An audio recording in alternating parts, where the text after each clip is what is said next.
No es necesario un informe, su voz era un témpano de hielo. Lo veré con mis propios ojos.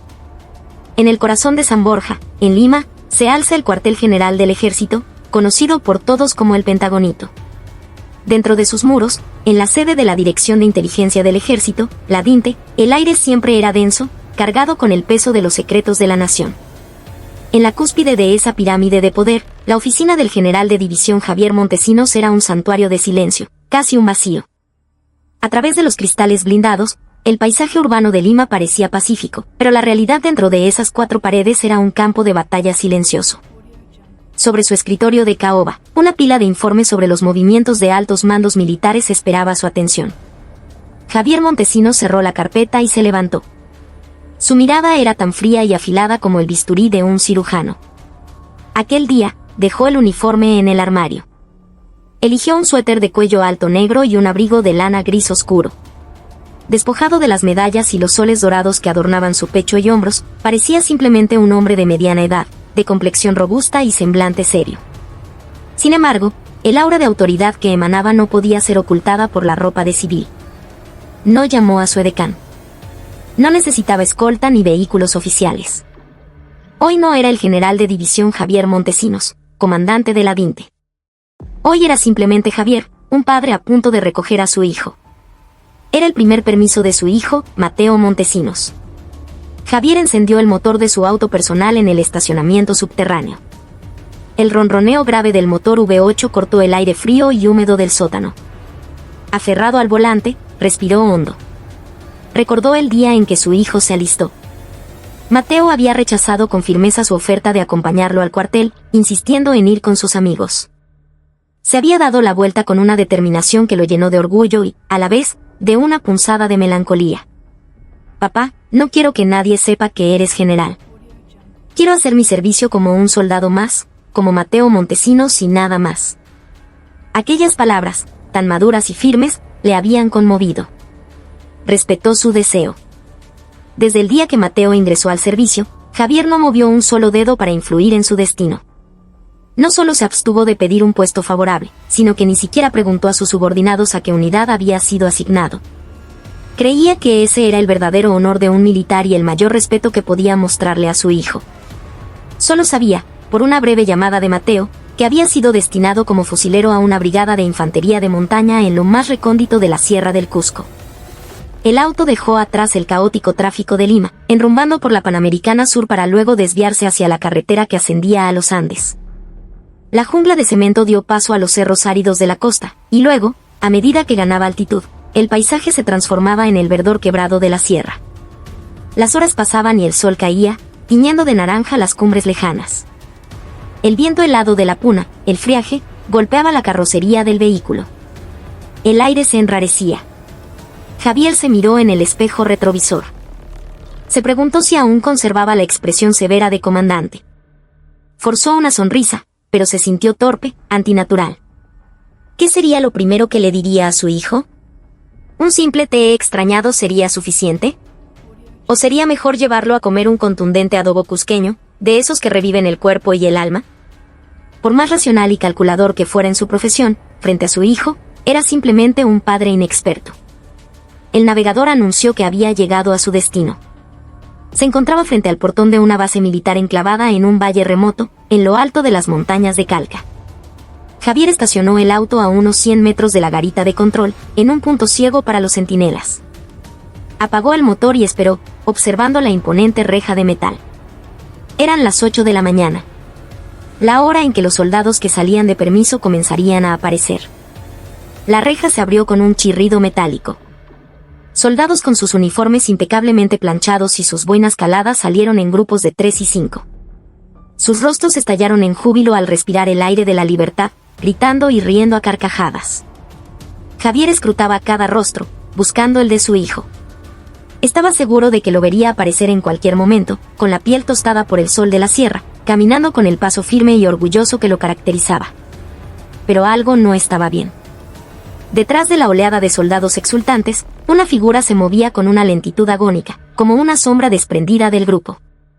Javier entrecerró los ojos, enfocando su vista en aquel punto. Un soldado avanzaba penosamente, apoyado en el hombro de un compañero. Su andar era extraño, casi una tortura. Cada paso que daba parecía una agonía, su cuerpo se retorcía de dolor. Las pupilas de Javier se contrajeron violentamente, como si un terremoto sacudiera su interior. Aquel soldado llevaba una tosca muleta de madera bajo el brazo. Su pie derecho calzaba una bota militar, pero el izquierdo no. De ese pie colgaba precariamente una sandalia azul, cubierta de polvo. El tobillo que asomaba, desnudo y sin media, estaba tan grotescamente hinchado que era evidente que ninguna media o bota podría contenerlo. La piel estaba lívida, de un color morado oscuro. Era Mateo. Decir que su corazón se detuvo no era suficiente. Fue como si un mazo invisible le hubiera reventado el pecho. Javier contuvo la respiración sin darse cuenta. Mateo, incluso en el corto trayecto desde la garita, sudaba frío, exhausto por el esfuerzo. El compañero que lo sostenía le decía algo con una expresión de lástima, pero Mateo apenas negaba con la cabeza, forzando una sonrisa que era una mueca de dolor. Esa sonrisa fue un puñal que se le clavó en el alma. La mano de Javier se aferró a la manija de la puerta con la fuerza de una prensa hidráulica. Una alarma ensordecedora sonó en su cabeza, cortocircuitando su capacidad de juicio racional. Una furia primordial, volcánica, subió por sus venas. La información que él, el jefe de la inteligencia militar peruana, no había previsto, no era que su hijo estuviera herido. Era que hubiera sido abandonado de esa manera, enviado de permiso en un estado tan deplorable. ¿Qué demonios había hecho la unidad todo este tiempo? ¿Dónde estaban sus oficiales? Javier abrió la puerta. El viento helado de los Andes le azotó la cara, pero no lo sintió. Sus ojos estaban fijos en una sola cosa, el tobillo destrozado de su hijo que se acercaba cojeando. Retrocedamos 3 semanas en el tiempo. El invierno en la Sierra Cusqueña es inclemente. Temperaturas bajo cero que se clavan en la carne y los huesos de los soldados. El batallón estaba en plenos preparativos para el próximo entrenamiento de supervivencia en alta montaña. El trabajo de reorganización del polvorín estaba en su apogeo. El soldado Mateo Montesinos cargaba sobre su hombro una caja de municiones más grande que su torso, subiendo por una pendiente empinada. La nieve caída días atrás se había congelado, convirtiendo el camino en una pista de patinaje. Llevaba crampones, pero el modelo antiguo y desgastado apenas se aferraba al hielo. Cada bocanada de aire se sentía como si sus pulmones se congelaran. «Oye, Montesinos. ¿Qué? ¿Te pagan por hora o qué? Muévete, mierda. Más rápido». El grito de un sargento retumbó en su nuca. Mateo apretó los dientes y tensó los músculos de las piernas. Pero fue en ese instante. Su pie izquierdo pisó un trozo de hielo falso y perdió el equilibrio en el aire. Todo el peso de la caja de municiones se descargó brutalmente sobre ese único tobillo. ¡Crack! No fue el sonido de una rama seca al romperse. Fue el ruido nauseabundo de un hueso grueso astillándose, un eco espantoso que resonó en el silencio de la montaña. Mateo ni siquiera pudo gritar. Se desplomó en el suelo y la caja de municiones rodó por la nieve. Tras un instante de silencio, un dolor cataclísmico le atravesó el cuerpo, irradiando desde el tobillo como una llamarada. ¡Ah! Gimió, agarrándose la pierna y revolcándose en la nieve. Su visión se volvió blanca. Cada respiración era una puñalada de agonía que lo sacudía por completo. En una situación normal, un enfermero habría acudido de inmediato, los oficiales habrían evaluado la situación. Pero este era el batallón del teniente coronel Ricardo Vargas, un hombre que vivía y moría por sus estadísticas y su hoja de servicios. El capitán de la compañía llegó corriendo, pero su primera mirada no fue para Mateo, sino para las cajas de municiones esparcidas. Luego, bajó la vista hacia su soldado con una expresión de fastidio. No había preocupación en sus ojos, solo la molestia de un problema inesperado. «Puedes levantarte, ¿no?» «No parece gran cosa», la voz seca del capitán se clavó en los oídos de Mateo. Mateo, luchando contra el dolor, negó con la cabeza. Era imposible ponerse en pie. Su tobillo era una masa inerte y dolorosa. Pero el capitán no sacó su radio para informar al puesto de mando. En su lugar, llamó al técnico supervisor. «Técnico, llévese a este a la cuadra. Que no vaya a la enfermería, que se quede en su cama. Si el comandante se entera, se arma la grande. Sabe que estamos a punto de cumplir 1000 días sin accidentes, ¿no?» El técnico supervisor, Un hombre curtido con cara de pocos amigos, pareció dudar, pero asintió. Ayudó a Mateo a levantarse mientras le susurraba al oído. Aguanta, Montesinos. Si vas a la enfermería y esto queda registrado, te jodes tú y nos jodemos toda la compañía. Ha sido solo una torcedura, en un par de días de descanso estarás como nuevo, ¿entiendes? No era una sugerencia. Era una orden. Mateo miró a sus compañeros. En sus ojos vio un desprecio helado. Vago, figuretti, puro cuento. Las palabras no dichas flotaban en el aire. Con los labios sangrando por la fuerza con que los mordía, Mateo asintió. En ese mismo momento, en su oficina, el teniente coronel Ricardo Vargas contemplaba con una sonrisa de satisfacción el panel de la pared. Batallón 0 accidentes, 992 días. Solo 8 días más. 8 días más y la condecoración del comando de la división sería suya, junto con los puntos decisivos para su ascenso a coronel. Era un perfeccionista que no toleraba la más mínima mancha en su expediente. El teléfono de línea directa sonó. Era el capitán de la compañía. Vargas frunció el ceño y levantó el auricular. Mi comandante. Habla el capitán de la tercera compañía. Tuvimos un pequeño incidente durante la faena, un soldado con una caída leve, pero nada que merezca un informe oficial. Una simple contusión. Lo manejaremos internamente, sin dejar registro en la enfermería. La ceja de Vargas tembló. La palabra incidente le crispaba los nervios. Pero las palabras sin dejar registro lo tranquilizaron. Con una voz deliberadamente severa, ordenó. Contrólelo bien. No quiero que esto llegue a oídos del comando y nos cree problemas. Instruya bien a su gente. Estos accidentes pasan por falta de concentración. Es un problema de moral. Moral, capitán. Entendido, mi comandante. Tras colgar, Vargas volvió a mirar el panel y sonrió. En su mente no había espacio para el dolor de un soldado. Solo importaba la reconfortante seguridad de los números. En la cuadra, el tobillo de Mateo se hinchaba a un ritmo alarmante, volviéndose una masa deforme y violácea. La forma del hueso había desaparecido. Al caer la noche, el dolor se multiplicó. Mateo se cubrió la cabeza con la frazada para ahogar sus sollozos. El único tratamiento que recibió fueron 2 pastillas de analgésico que un enfermero le trajo escondidas. Quería llamar a su padre. Quería gritarle por teléfono que viniera a salvarlo. Pero no podía. Su padre era un hombre para quien el honor militar era más sagrado que la vida misma. Si se quejaba por una lesión en el entrenamiento, sentía que lo decepcionaría profundamente.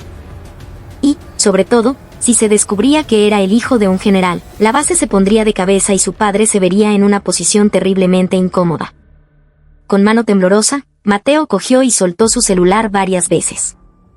El nombre de su padre en la pantalla se veía borroso a través de sus lágrimas. Finalmente, no llamó. Hundió la cara en la almohada y se tragó sus propios gritos. A la mañana siguiente, en la formación, Mateo intentó forzar su pie hinchado dentro de la bota y se derrumbó con un alarido. Su pie ya no parecía humano. El sargento de su escuadra, al verlo, chasqueó la lengua con fastidio. Puta madre, este pata es un caso. Oye, sal con sandalias. Pero que no te vea el técnico, ¿ah? Si por tu culpa nos bajan puntos a la escuadra, te mato. Así comenzaron las 3 semanas de infierno para Mateo. Sin tratamiento, sometido al desprecio y al abandono, su tobillo comenzó a morir lentamente. No era solo una lesión física. Era una violencia sistemática que aplastaba el cuerpo y el espíritu de un joven. Y en el epicentro de esa violencia, estaba la codicia de un comandante dispuesto a todo por proteger un falso récord de 0 accidentes. Había pasado una semana desde que el tobillo de Mateo se rompió. No fue solo el paso del tiempo, sino el proceso de demolición de la dignidad humana. En la enfermería de la base, el diagnóstico seguía siendo el mismo, esguince simple. En un lugar sin siquiera un médico, solo un técnico enfermero, las órdenes del comando eran ley. Le dieron una venda y un poco de pomada. Montesinos, sabes que tienes el ambiente de la compañía hasta las huevas, ¿no?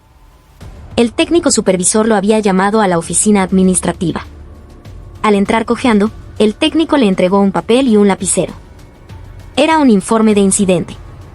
Pero su contenido era una ficción grotesca. Fecha y hora del incidente. Fecha, 18 horas, horario de descanso. Lugar, pasillo de las cuadras. Descripción: el soldado, por descuido propio durante un momento de ocio, resbaló en las escaleras, sufriendo una lesión menor en el tobillo. Las manos de Mateo temblaban de rabia. Una lesión en acto de servicio se había convertido en un juego de niños durante su tiempo libre. Esto significaba que no sería reconocido como accidente laboral, y que cualquier costo médico futuro correría por su cuenta. Pero más que nada, era la humillación. La herida sufrida sirviendo a su país era ahora una mancha en su propio expediente, un símbolo de su supuesta torpeza. Mi técnico, esto no es verdad. Yo estaba en la faena de... Oye, Mateo, la voz del técnico se volvió un susurro amenazante. ¿No sabes que el comandante Vargas está en pleno proceso de evaluación para su ascenso? Si yo informo que te lesionaste en una faena, a mi capitán lo sancionan y al comandante le manchan su legajo. ¿Vas a joderle la carrera a tus jefes por una huevada? El ejército es responsabilidad compartida, chibolo. Si uno se sacrifica, todos estamos tranquilos. Mateo se mordió el labio. El sabor a sangre llenó su boca. En la rígida jerarquía militar, un soldado raso era el eslabón más débil.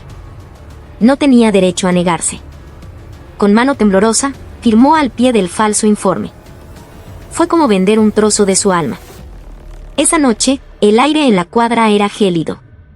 Mateo se retorcía bajo las frazadas, agarrando su tobillo que parecía a punto de estallar. El soldado de la litera de al lado siseó con fastidio. Puta, causa, deja dormir. No te quejes tanto que jodes, oe. Mateo ya no podía ni respirar en paz. La infección avanzaba, y la fiebre comenzó a subir. El sudor frío empapaba su ropa. La piel de su tobillo había pasado del morado a un negro siniestro. La necrosis había comenzado. Pero a nadie le importaba. Es más, sus superiores lo miraban con recelo por tirar cuerpo y no participar en las actividades diarias. Las miradas que recibía en el comedor no eran de compasión, sino de desprecio. Fingido, vago, puro cuento. Esas palabras eran dagas que se le clavaban en el pecho. Mateo se fue encerrando en sí mismo. El dolor lo aisló, y el aislamiento lo dejó sin fuerzas. Cada noche rezaba, pidiendo salir de ese infierno. Quería llamar a su padre y llorar a mares, pero no encontraba el valor para levantar el teléfono. Perdóname, papá. Soy un débil. Si tan solo aguantara un poco más. Temía la decepción de su padre, un hombre que siempre le había dicho que el honor era el alimento de un soldado. No podía mostrarle esta versión de sí mismo, un cobarde que participaba en una mentira y era tratado como un paria. El día antes de su permiso, el teniente coronel Ricardo Vargas hizo una ronda de inspección por las cuadras, acompañado por el capitán. Al ver a Mateo sentado en su catre, Vargas le sonrió con una amabilidad paternal. «Y bien, soldado. ¿Cómo va ese pie?» «Ya mucho mejor, ¿verdad?» No era una pregunta, era una afirmación. Una orden implícita de que debía estar mejor. Mateo intentó ponerse de pie para el saludo, pero se tambaleó. Un dolor agudo le recorrió la pierna, pero apretó los dientes y recitó su identificación. «Soldado Montesinos, Mateo». «Mucho mejor, mi comandante. Gracias por su preocupación». Vargas asintió, satisfecho, y le dio una palmada en el hombro. «Así es, de joven uno se cura de todo. Aprovecha tu permiso para descansar. Cuando regreses, te quiero ver corriendo, ¿entendido?» Cuando los oficiales se fueron, Mateo se desplomó en el catre. El hombro donde la mano del comandante lo había tocado le ardía con una sensación de asco. Para ellos, él no era más que un objeto desechable. Un ladrillo más en el monumento a los 0 accidentes, un ladrillo que podía ser descartado en cualquier momento. De sus ojos, las lágrimas contenidas por tanto tiempo comenzaron a brotar en silencio. Mañana vería a su padre. ¿Sería capaz de sonreír? De vuelta al presente. En la carretera de la Sierra Cusqueña. La mirada de Javier Montesinos estaba clavada en el tobillo de su hijo como un grillete. A través de la sandalia, lo que se veía no era un pie, sino un trozo de carne en descomposición.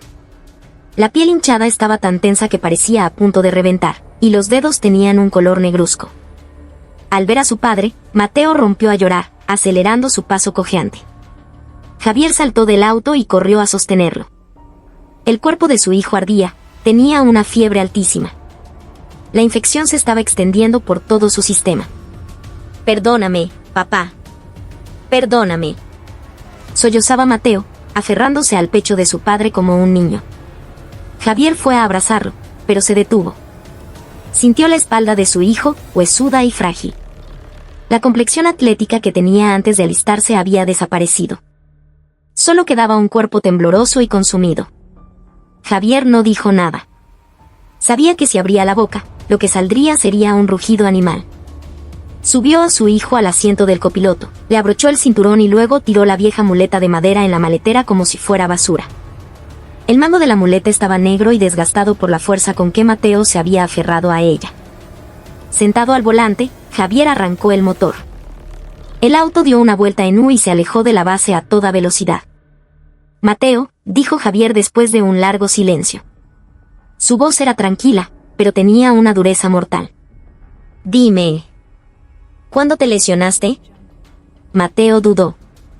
No sabía si repetir la mentira que le habían enseñado o contar la verdad. Pero al ver la mirada de su padre en el espejo retrovisor, supo que no podía mentir. Esos ojos lo veían todo. «Hace 3 semanas, papá. Durante una faena». «¿Y por qué no fuiste a un hospital?» «¿Por qué?» «Porque el comandante dijo que no podía, por el récord de 0 accidentes». Las manos de Javier apretaron el volante con tanta fuerza que el cuero crujió. 3 semanas. Habían dejado a un soldado con una fractura expuesta sin atención médica durante 3 semanas. Todo por un estúpido récord. Eso no era negligencia. Era tortura. El auto voló hacia Lima.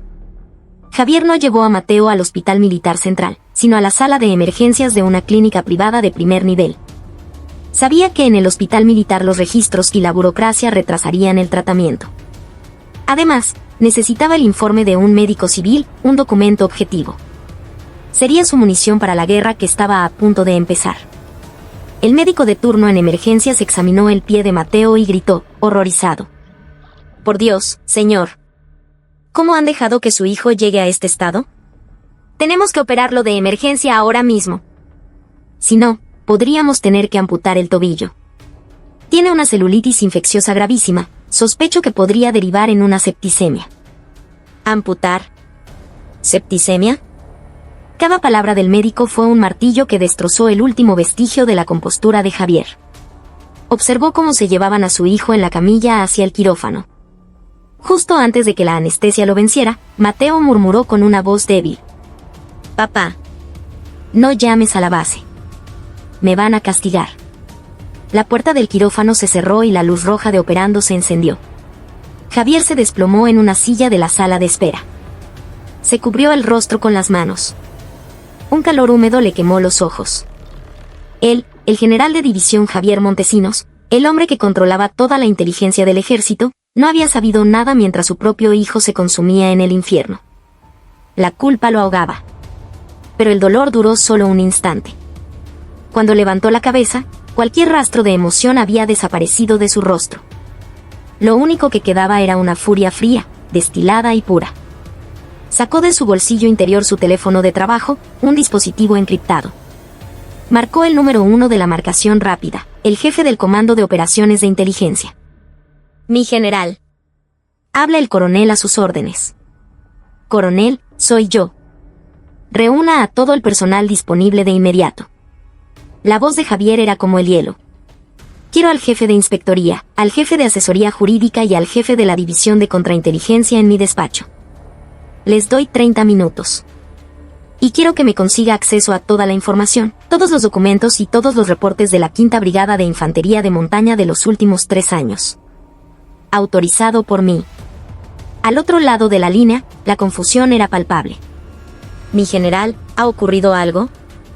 El objetivo, la voz de Javier era un susurro letal, es el comandante de esa brigada, el teniente coronel Ricardo Vargas. Cargos: falsificación de documento público, abuso de autoridad, negligencia criminal, tortura y, según el Código de Justicia Militar, artículo 44, ultraje a un superior. «¿Ultraje a un superior, mi general?» «No comprendo». Javier miró la luz roja del quirófano. Esos malnacidos intentaron cortarle la pierna a mi hijo, Siseo. A partir de este momento, esa brigada queda borrada del mapa. Esto no es una inspección. Es una cacería. Proceda. Al colgar, Javier se puso de pie. La luz blanca del hospital creaba un halo a su espalda, pero la sombra que proyectaba era oscura como la boca de un lobo. La cacería había comenzado. Cuartel General del Ejército, San Borja, Lima. Un domingo por la tarde, el edificio de la 20 debería haber estado en silencio. Pero en ese momento, la sala de situación subterránea, el búnker, hervía con una tensión propia de un estado de guerra. En la pantalla gigante, un mapa de la región sur del Perú mostraba la ubicación de las unidades militares con puntos rojos. Docenas de agentes tecleaban frenéticamente, y el sonido era como el avance de un batallón. En la mesa central, la élite de la inteligencia y la justicia militar estaba reunida. El jefe de Estado Mayor de la DINTE, el jefe de operaciones, el inspector general y el asesor jurídico principal contenían la respiración, sus miradas fijas en un solo hombre. El general de división Javier Montesinos, ya con su uniforme de gala, presidía la mesa. Se había quitado la chaqueta del uniforme, dejando ver su camisa blanca y sus brazos musculosos, con las venas marcadas por la tensión. Sobre la mesa, había un único y delgado folder. Contenía la hoja de servicios del teniente coronel Ricardo Vargas. Ricardo Vargas. Egresado de la Escuela Militar de Chorrillos, arma de infantería. Ha seguido una carrera impecable, considerado un oficial de élite. Dato de interés, desde que asumió el mando del batallón, registra 992 días sin accidentes. Es el principal candidato para el ascenso a coronel y futuro mando de regimiento. Cuando el jefe de operaciones terminó, Javier levantó la vista. Sus ojos estaban vacíos de emoción. Pero el instinto asesino que se escondía en esa frialdad era suficiente para intimidar a los generales presentes. 0 accidentes, 992 días, la comisura de los labios de Javier se curvó en una mueca de desprecio. Me pregunto cuánta sangre y cuántas lágrimas de soldados han alimentado esa cifra. Este hombre no es un militar. Es un mercader obsesionado con los números. Se levantó y caminó hacia la pantalla. Con una vara, señaló la ubicación de la base. Mi hijo está ahora mismo en una cama de hospital. Diagnóstico: fractura de tobillo con rotura total de ligamentos, 12 semanas de recuperación como mínimo. Estuvo abandonado 3 semanas. Durante ese tiempo, estos miserables falsificaron documentos y amenazaron a la víctima. Esto no es un simple caso de abuso. Es una conspiración criminal utilizando el rango militar, un acto de sabotaje que debilita la moral y la capacidad de combate de nuestras fuerzas. Los oficiales tragaron saliva. Que la víctima fuera el hijo del comandante era impactante. Pero más aterrador era que el general Montesinos no lo definiera como una venganza personal, sino como una falla sistémica que debía ser erradicada. Esto no iba a terminar con Ricardo Vargas. Inspector General. A sus órdenes, mi general. Esta operación no tiene nombre. No quedará registrada. Se demostrará únicamente con resultados. El objetivo es toda la cúpula de mando de ese batallón. El comandante, los capitanes, los técnicos supervisores y cualquier subalterno que haya sido cómplice. Si al sacudirlos no sale polvo, creen el polvo. No, corrección, encuentren hasta la última mota de polvo que ya existe y asfixíenlos con ella. Javier hizo una pausa, recorriendo la sala con la mirada. Asesor jurídico, revise el Código de Justicia Militar y prepare los cargos para la máxima sentencia posible. No quiero suspensiones ni penas leves. Quiero degradación, expulsión deshonrosa, pérdida de la pensión y preparen una demanda civil por daños y perjuicios. Entendido, mi general. Procederemos de inmediato. Jefe de operaciones, la intervención será mañana, a las 4 horas. Una incursión sorpresa. Entraremos antes de que formen para el desayuno. Corten todas las comunicaciones, sellen la base. Que no escape ni una rata. Javier golpeó la mesa con el puño. El sonido retumbó en el búnker. No voy a tolerar más a estos delincuentes con uniforme. Vamos a extirpar este tumor de raíz. Eso es todo. Los oficiales se pusieron de pie de un salto y saludaron. A sus órdenes, mi general. Javier les dio la espalda sin corresponder el saludo. Su espalda parecía la de una montaña, pero sus hombros temblaban ligeramente. La imagen del rostro pálido de su hijo en la cama del hospital no lo abandonaba. Pensó en las 3 semanas de infierno que había vivido Mateo y apretó los dientes. Espera, hijo. Tu padre se va a asegurar de que por cada lágrima que derramaste, ellos derramen un río de sangre. Ya bolsillo, sacó un trozo del pasador roto de la bota de su hijo y lo apretó en su puño. Era la promesa de un padre y la declaración de guerra de un comandante. Lunes, de madrugada. Una niebla espesa cubría el valle en las alturas de Calca. A las 5, la hora más oscura antes del amanecer, la base militar dormía profundamente. En su residencia dentro de la base, el teniente coronel Ricardo Vargas soñaba plácidamente. Se veía a sí mismo en su ceremonia de ascenso a coronel, recibiendo felicitaciones. Sonreía entre sueños. El fin de semana había sido perfecto, con una buena partida de golf y los elogios del general de la división por la excelente moral de su batallón. El informe sobre el soldado Montesinos yéndose de permiso cojeando le había causado una breve inquietud, pero la descartó. El muchacho no diría nada. Así funciona el sistema. Obedecer y callar. Con el tiempo, incluso se lo agradecería por haberle permitido licenciarse de un batallón con un récord impecable. A la misma hora, en la garita de control de la base, un soldado que luchaba contra el sueño vio unas luces a lo lejos. No era un solo vehículo. 3 camionetas negras, sin placas, avanzaban en fila a través de la oscuridad. ¿Qué mierda? ¿A esta hora?, le dijo a su compañero. Anda a ver quiénes son. ¿Teníamos algún ingreso programado? Negativo, mi sargento. El compañero se acercó a la barrera. La primera camioneta se detuvo. La ventanilla polarizada bajó lentamente. Un hombre con gafas de sol, a pesar de la oscuridad, lo miró. Identifíquese y motivo de su visita. El hombre no respondió. Simplemente mostró una credencial. Bajo la débil luz del puesto, el escudo dorado de la DINTE brilló.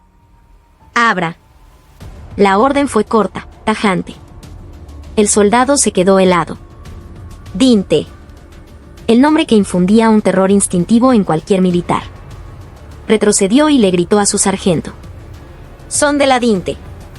¿Quieren que abramos? El sargento palideció. Una visita de la DINTE, de madrugada y sin aviso, solo podía significar una catástrofe.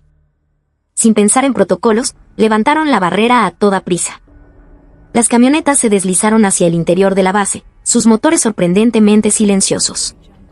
Cruzaron el patio de armas y se detuvieron frente al edificio del comando. Las puertas se abrieron y una docena de hombres de traje negro descendieron. Equipo Alfa, aseguren el puesto de mando y corten comunicaciones. Bravo, enfermería y oficinas administrativas, incauten todo. Charlie, a la residencia del comandante. Ahora. Los equipos se dispersaron con una eficiencia letal. La puerta del puesto de mando se abrió de golpe. El oficial de servicio se despertó de un sobresalto. ¿Quiénes son ustedes? Esta es un área restringida. Dirección de Inteligencia. A partir de este momento, la base queda bajo investigación especial. Todos quietos, manos en la nuca y contra la pared. Los agentes ignoraron al oficial y arrancaron los cables de los equipos de comunicación. Todo contacto con el exterior fue cortado. Mientras tanto, en la residencia del comandante, el timbre sonó de forma estridente. ¡Mierda! ¿Quién jode a esta hora? Vargas se levantó en ropa interior y abrió la puerta. Frente a él, 3 hombres con rostros inexpresivos lo miraron de arriba a abajo con desprecio. ¿Teniente coronel Ricardo Vargas? Sí, soy yo. ¿Y ustedes quiénes son? El agente del centro le mostró una orden judicial en la cara. DINTE, División de Contrainteligencia. Tenemos una orden de registro e incautación por los presuntos delitos de falsificación de documento público, abuso de autoridad y tortura. No se mueva. Los ojos de Vargas se abrieron como platos. El sueño se desvaneció. ¿Qué? DINTE. Esto es un error. Es una calumnia. Voy a llamar al general de la división. No saben con quién se meten. Vargas intentó alcanzar su celular sobre la mesa, pero la mano de un agente fue más rápida. Lo tomó y lo metió en una bolsa de evidencia. Queda prohibido el uso de cualquier dispositivo. Y no se moleste en llamar a su general. Él ya ha sido informado y ha autorizado esta intervención. No puede ser. ¿Qué está pasando? Las piernas le fallaron y se derrumbó en el suelo. El frío del piso le subió por la espalda. El rostro de aquel soldado raso, el tal Montesinos, apareció en su mente. ¿Será por él? ¿La Dinte movilizándose por un simple soldado? Imposible. Pero el sonido de las sirenas que comenzaba a oírse afuera le confirmó que esto no era una pesadilla. Era el fin. La paz de su batallón se había convertido en un caos absoluto. A las 6, la atmósfera dentro del edificio de comando era irrespirable. Los agentes de la Dinte habían tomado control total. No había gritos ni violencia, solo el susurro de papeles y el tecleo de computadoras. El primer lugar en caer fue la enfermería. El técnico enfermero fue apartado y un agente se sentó frente a la computadora de registros. En minutos, encontró el historial de Mateo Montesinos. 12 de noviembre, soldado Montesinos, Mateo. Síntomas: indigestión, dolor de cabeza. Tratamiento: antiácidos. 15 de noviembre, soldado Montesinos, Mateo. Síntomas: dolor muscular. Tratamiento: analgésico en pomada. 20 de noviembre, soldado Montesinos, Mateo. Síntomas: resfriado común. Tratamiento: antigripal. El agente soltó una risa amarga. Un paciente con una fractura de 12 semanas, tratado por indigestión y gripe. Se giró hacia el técnico, cuya pierna temblaba sin control. Oye, tú. ¿Viste el pie de Montesinos, cierto? ¿Cómo estaba? El técnico, recordando las amenazas del comando, no pudo hablar. Todo lo que digas a partir de ahora está siendo grabado, añadió el agente. Si mientes, te vas a juicio militar como cómplice. ¿Viste o no viste ese pie? Sí. Sí, lo vi. ¿Y cómo estaba? Estaba muy hinchado. Y negro. Le dije a mi técnico supervisor que debíamos evacuarlo al hospital regional. ¿Y qué te dijo él? Dijo que el comandante había prohibido romper el récord de 0 accidentes. Que solo le diera pastillas. El agente apagó la grabadora. Tenía la confesión que necesitaba. Simultáneamente, en la oficina administrativa, el técnico supervisor era sorprendido intentando cerrar con llave un cajón.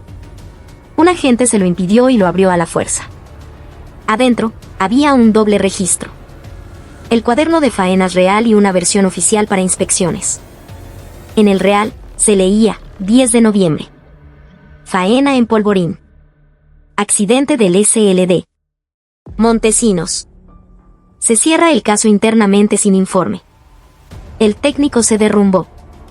Su propia meticulosidad se había convertido en su soga.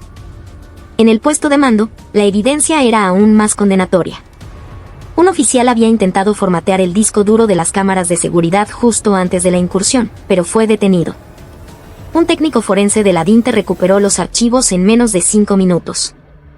La pantalla mostró el video del día del accidente, Mateo cayendo, y los oficiales acercándose no para ayudarlo, sino para reprenderlo. La prueba irrefutable. A las 8, el batallón estaba completamente paralizado. Los oficiales en una sala, los soldados en sus cuadras. La sala de reuniones se convirtió en una sala de interrogatorios. El primero fue el joven capitán. Aterrado, confesó todo para salvarse. Fue el comandante Vargas. Él me ordenó que falsificara el informe. Me amenazó diciendo que si no lo hacía, mi carrera se arruinaría. Luego, el técnico supervisor. Al ver su propio cuaderno de registro sobre la mesa, se quebró. El comandante me prometió el puesto de técnico supervisor maestro en el regimiento si lo ayudaba a conseguir su ascenso.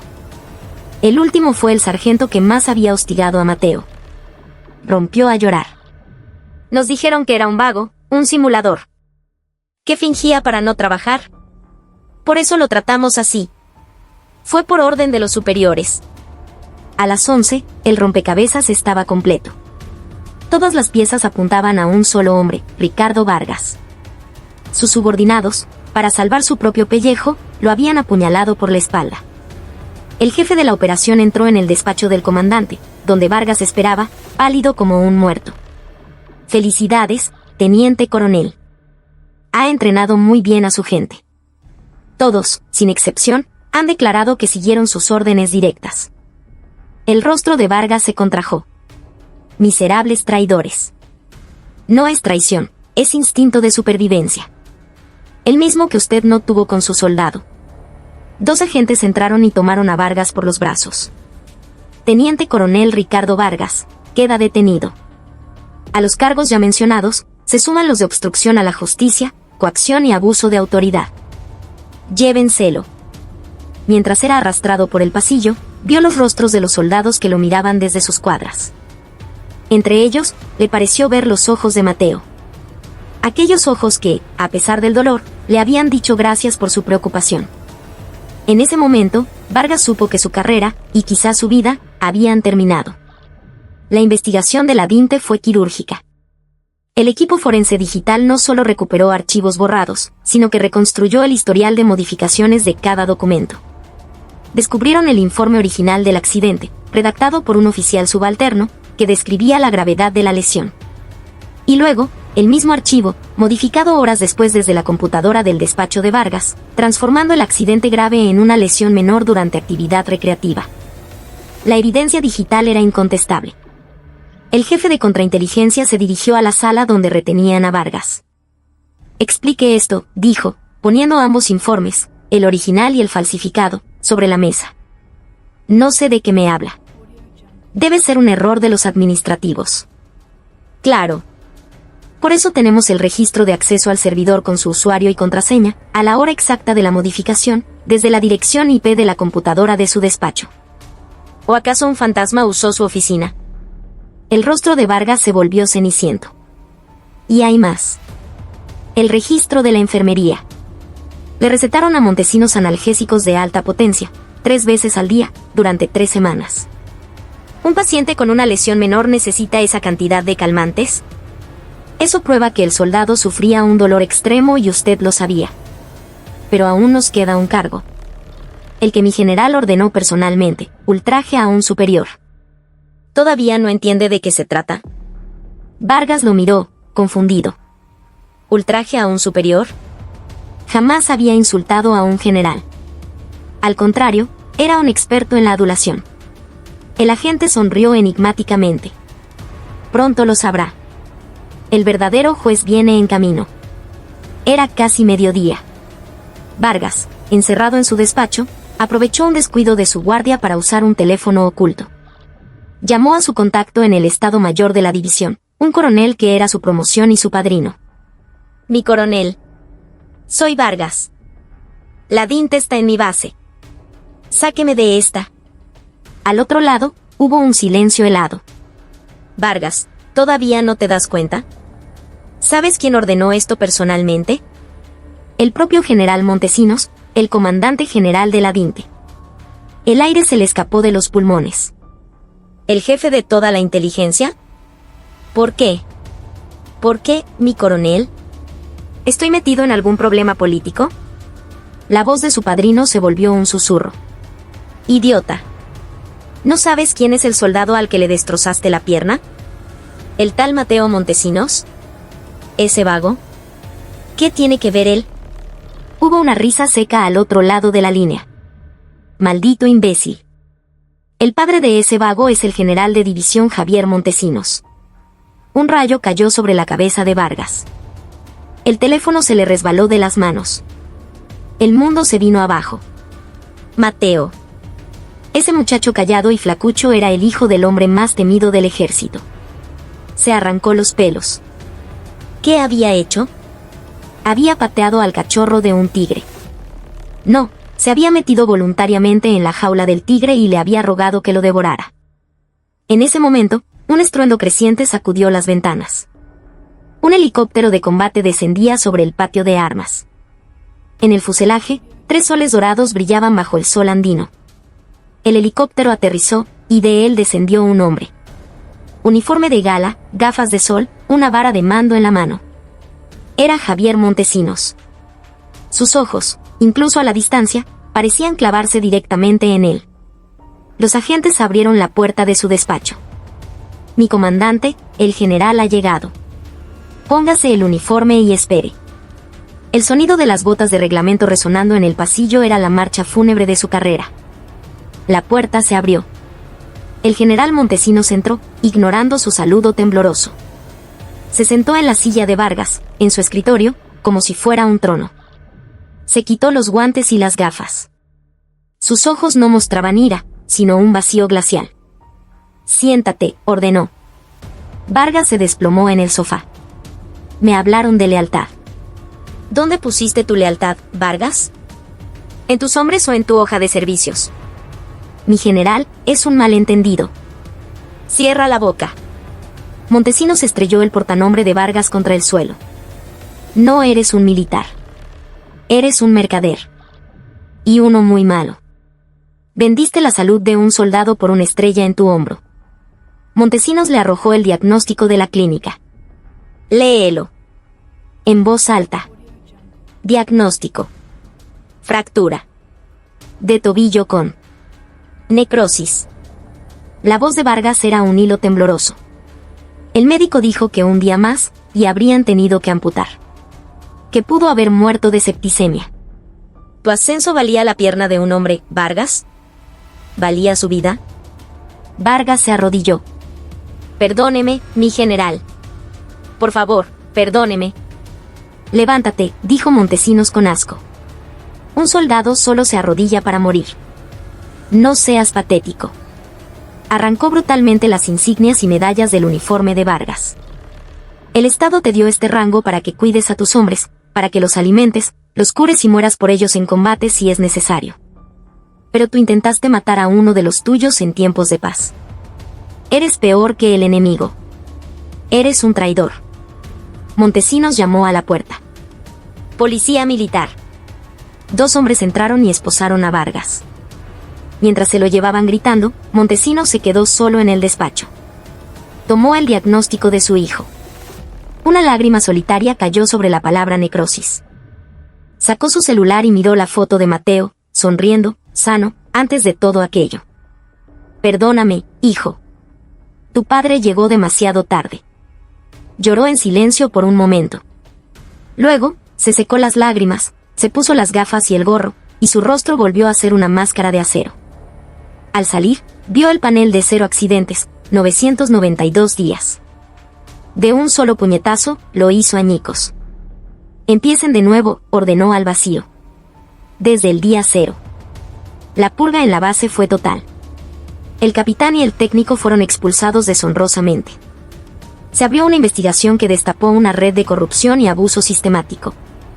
La obsesión de Vargas por los números había podrido la unidad hasta la médula. Decenas de casos de lesiones ocultas salieron a la luz. Javier Montesinos regresó al hospital. Encontró a Mateo despierto, con la pierna enyesada y elevada.